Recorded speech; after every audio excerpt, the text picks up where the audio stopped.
Hello, so my name is Juliana Tan and I am the owner and operator of Chocolate by Those Girls of the Market, and I'm here today to spend a few minutes with you teaching you a little bit about chocolate and the chocolate making process.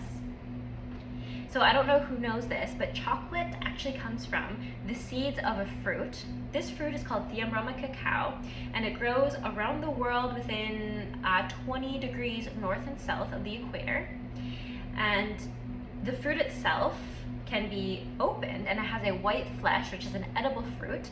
Inside the fruit are seeds. These seeds are more typically called cacao beans or cocoa beans. They're not beans at all. They're really just the seeds of this fruit.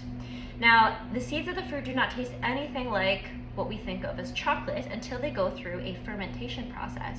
So chocolate is a fermented food.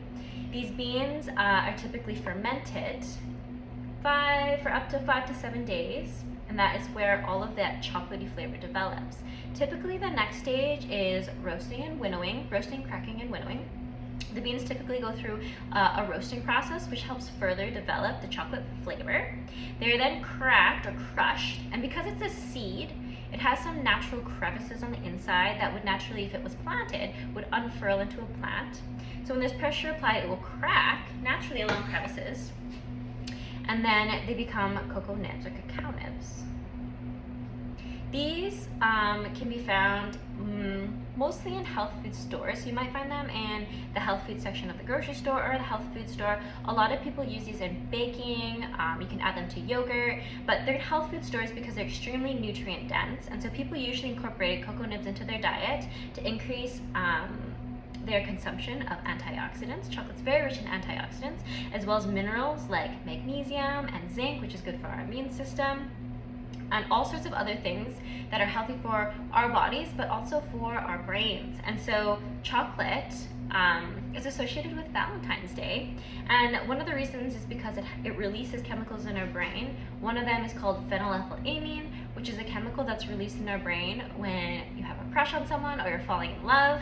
Another thing that is released from our brain is called anandamide, which is nicknamed the bliss chemical. So this is why sometimes when you're feeling low, you crave a piece of chocolate, or when you have chocolate, you have this kind of euphoric feeling. These are all part of the phytonutrients that are found in chocolate or cocoa nibs. Usually chocolate itself can be very high in sugar, which is one of maybe the downsides of eating a sweeter chocolate, and that's why it's best to stick with a dark chocolate if you're looking for those health benefits.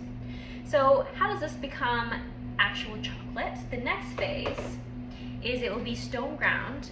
It can be stone ground in a conch or melanger. I'm a very small scale chocolate producer, so I have two very small stone grinders. They have a granite base, 2 granite wheels that spin on top of that granite base, and they basically just grind these cocoa nibs into smaller particles. At that stage, you can add other ingredients like vanilla or sugar. I often use organic maple sugar, because that's my favorite sweetener, to stone grind the cocoa nibs, and we stone grind them for between 48 and 72 hours. At that point, the chocolate becomes liquid, and then you have to temper it. Now, tempering I'm going to explain shortly, but I'm going to show you the different stages. Again, we start with this, which has the fruit, the seeds of that fruit called cocoa beans, which are really just cocoa seeds that get roasted, crushed into cocoa nibs, and then these get stone ground with sugar and other ingredients like vanilla. You can add other flavoring ingredients at that stage as well, and then it becomes, once you temper and mold it, which I'm going to explain shortly, it becomes chocolate as we know it. So this is the chocolate that you'll find in the store, that you can buy on our shelves to enjoy and eat. Now, one really important step is the tempering phase. So once it becomes chocolate, you actually have to temper it. Tempering is a process of manipulating the crystal structure or molecular structure of something to have certain desired effects or desired outcomes. With chocolate, we want the chocolate to be solid at room temperature. We want it to snap when you break it. Snap. And we want the surface to be shiny. These are all indicators that chocolate is properly tempered.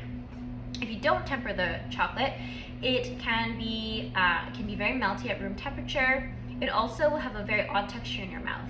How I like to explain tempering chocolate is there are different Lego blocks that are naturally found inside of chocolate, or the fat component, the cocoa butter of the chocolate. I call them Lego blocks, but they're crystal structures, so they're all different shapes and sizes. And if you can imagine trying to build a Lego block, a Lego wall that's solid, and you try to use all different shapes, it would fall apart pretty easily.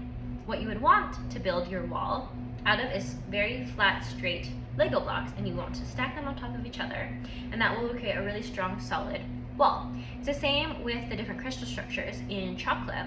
We actually want to get rid of all the different shapes, all the different crystals that are found in chocolate, and we want to isolate just one type. So again, there's 6 different types. The type we want is called the type 5 beta 2 crystal structure. And again, we do this by manipulating the temperature over a period of time to isolate that one crystal structure. And once you do that, you can mold the chocolate and it will solidify just like solid chocolate. And when you put it in your mouth, it starts to melt and the crystals will just slide apart, and that's that melt in your mouth sensation. So if you've ever had a piece of chocolate that is maybe a little gritty in your mouth or doesn't melt in your mouth, or it might have like a white surface on it or a sticky surface, it means that the chocolate is losing its temper, and so the crystal structures are starting to form in different formation, which is still okay, but it doesn't give us the highest quality chocolate experience that we want. Hopefully you've learned a little bit about chocolate. A little bit about me is our shop is located in Saskatoon. The address is 332 20th Street West in Saskatoon, Saskatchewan. If you're familiar with 20th Street West, we're right beside the Roxy Theatre and we're open every single day. I do make chocolate in-house here, so if I'm not up front, I'm usually working in the back making some fresh chocolate. Everything we make is vegan friendly, so it's actually dairy-free and egg-free. Our kitchen is also gluten-free, nut-free, soy-free as well, so if you have any food allergies or know someone with food allergies, they should feel safe to enjoy our chocolate.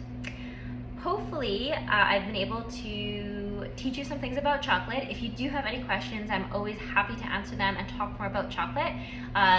To talk to us or find us, definitely give us a follow on Instagram if you have.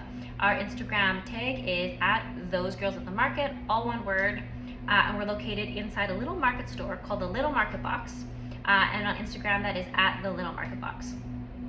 If you enjoyed this, please give us a follow, say hello, send us a message. I'd love to hear from you, and hopefully you can take all this knowledge to further enjoy the chocolate the next time you have the opportunity to experience it. Thank you so much. I hope to meet you soon.